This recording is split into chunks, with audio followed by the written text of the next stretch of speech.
With the shortage of people out there, we're always looking for new places to hire from. What about veterans? What skills do they bring? Maybe the ability to reconstruct computers in the middle of the Atlantic that have caught fire. We talk with Billy House from MSP Hire about the unique capabilities of veterans on this bonus episode of The Business of Tech.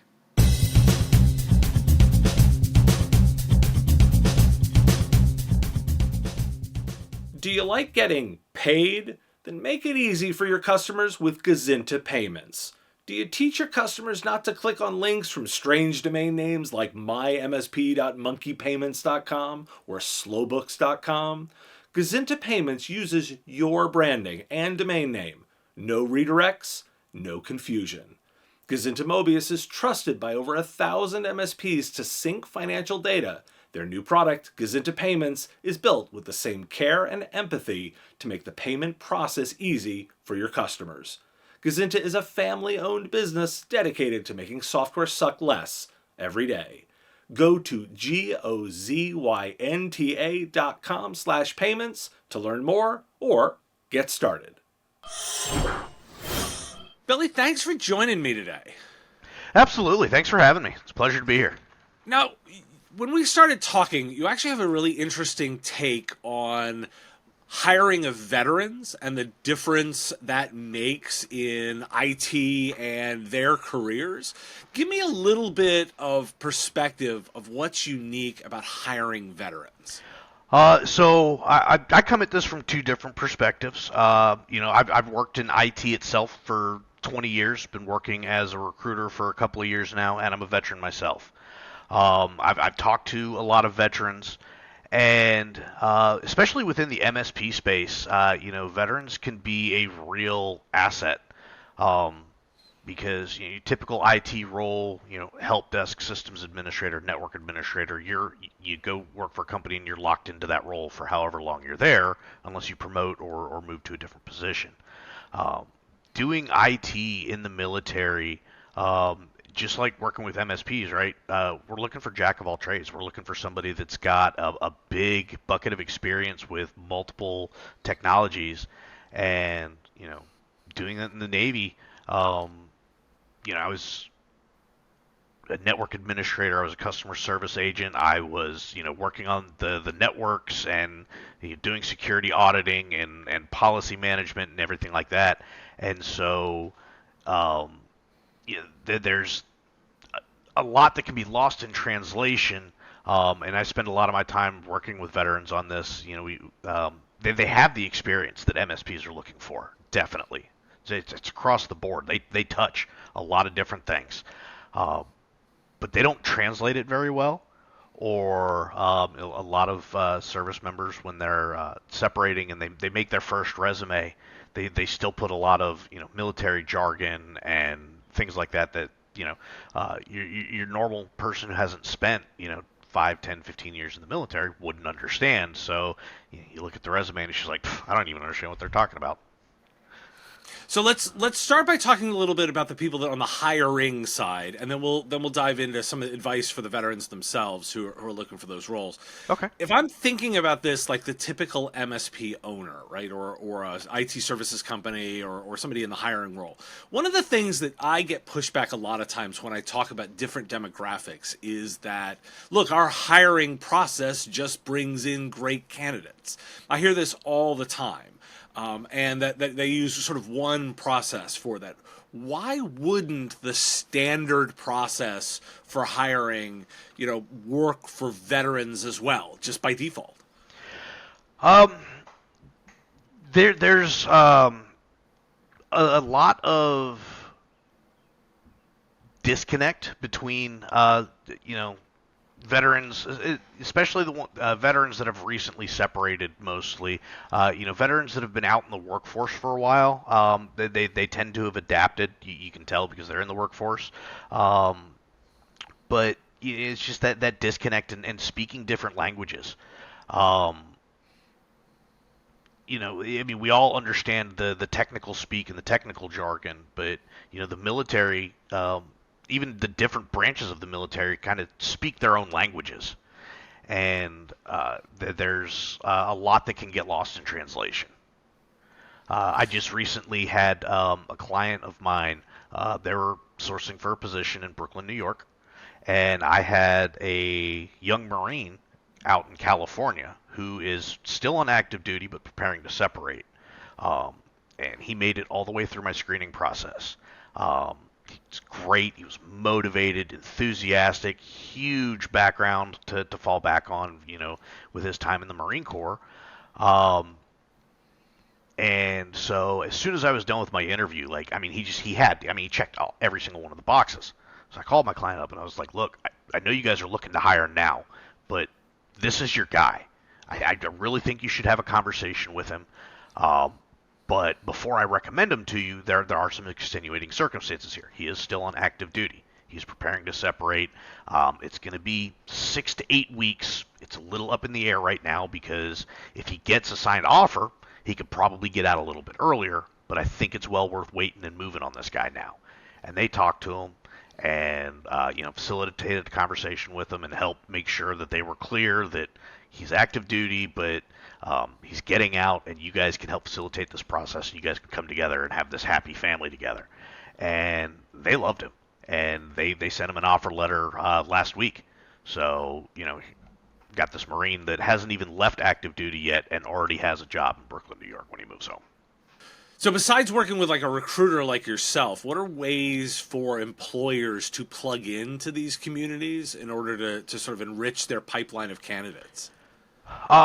So I mean, social media, Reddit, LinkedIn. I'm plugged into tons of veterans hiring networks, even Facebook.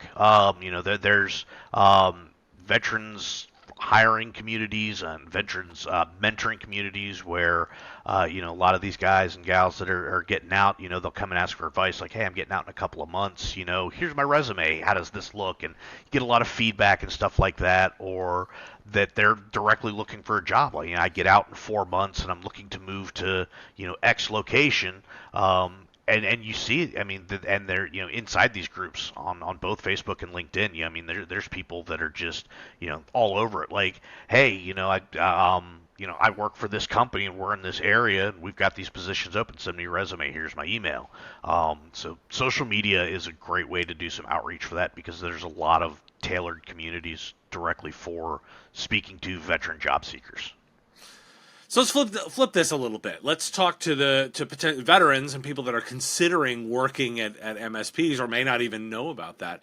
What's the kind of the big hurdle that you work with, particularly on those that are separating, to help kind of match them and get their capabilities ready for hiring by a solution provider?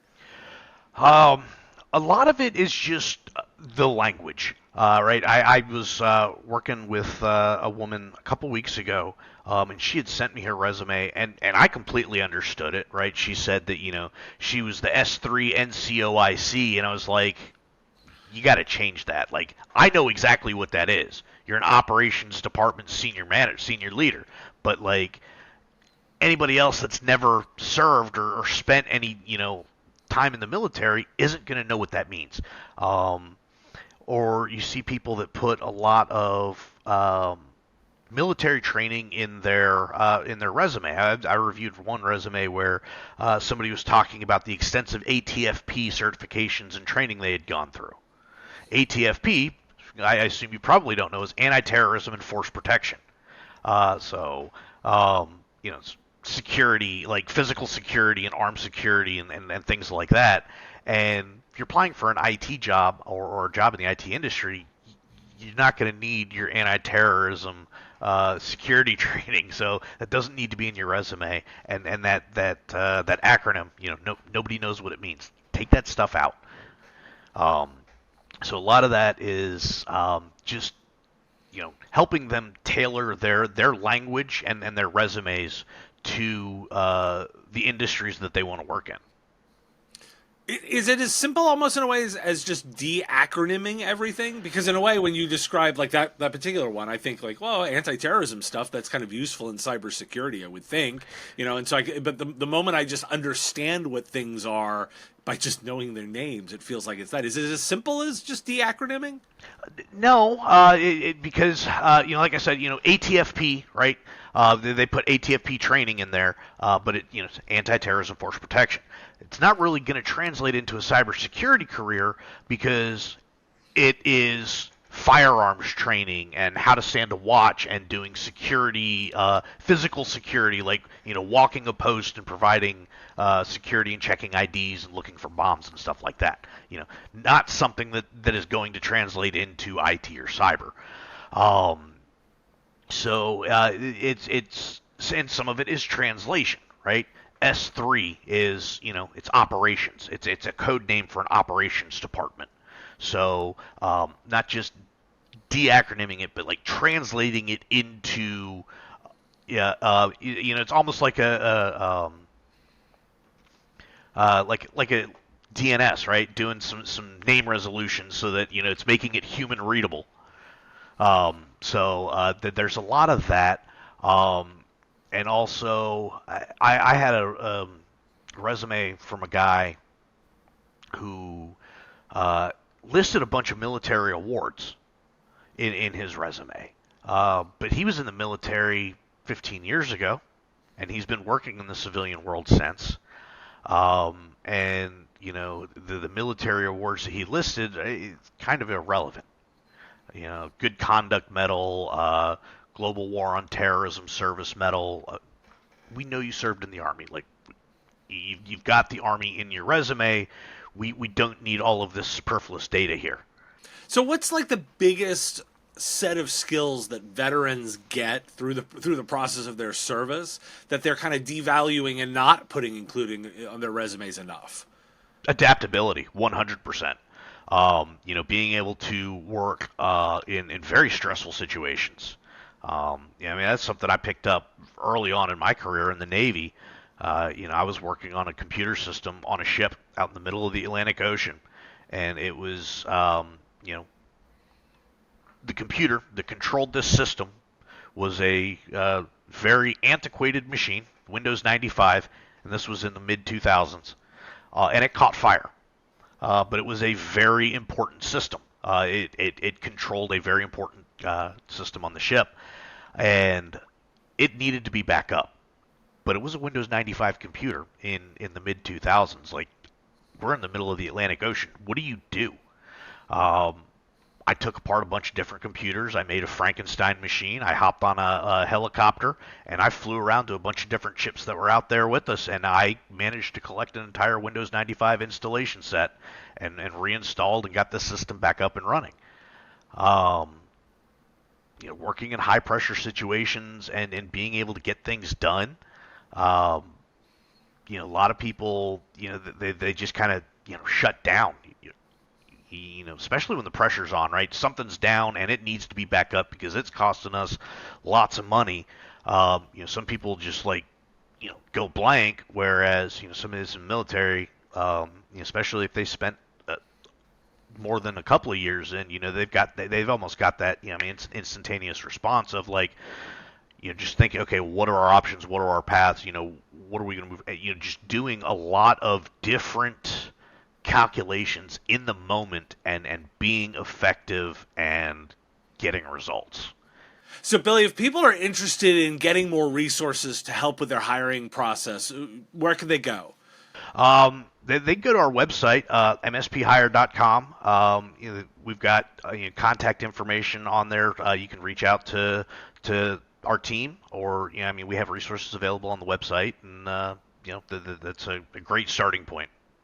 Awesome. Well, I appreciate you joining me today, giving me some insights into the way to work better with this great untapped resource of those veterans out there. Thanks for joining me. Absolutely. I appreciate you having me today. Thanks for your time and attention.